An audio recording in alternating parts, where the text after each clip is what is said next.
আমি অত্যন্ত দুঃখের সঙ্গে আপনাদেরকে জানাচ্ছি যে মধ্যপ্রাচ্যে চলমান যে সংঘাত তাতে বাংলাদেশের 2 জন নাগরিক নিহত হয়েছেন এবং 7 জন আহত হয়েছেন। এটা আমাদের জন্য একটা বড় শোক বার্তা। যারা আহত হয়েছেন তাদের পাশে আমাদের রাষ্ট্রদূত তারা গেছেন, ছুটে গেছেন। আমাকে ইতিমধ্যে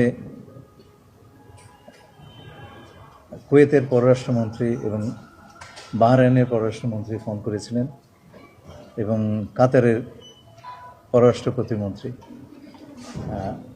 তারা সকলে আমাদের নাগরিক যারা এ সমস্ত দেশে আছেন তাদের সম্পূর্ণ নিরাপত্তা এবং সুরক্ষা দেওয়ার ব্যাপারে তাদের পূর্ণ আশ্বাস দিয়েছেন। আমরা প্রথম থেকেই বলে এসেছি যে এই সংঘাতময় সময়ে আমাদের সবচাইতে বড় প্রায়োরিটি বা অগ্রাধিকার হচ্ছে ওই অঞ্চলে বসবাসরত আমাদের নাগরিকবৃন্দ।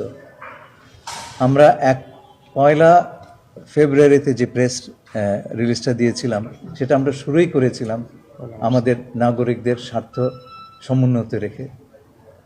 আমাদের নাগরিকরা তারা আক্রান্ত হলে সেটা কাতারের ব্যারারের পাশে হলে এপাশে হোক বা কাতারে গিয়ে হোক, আমরা তাদের পাশে দাঁড়াবো।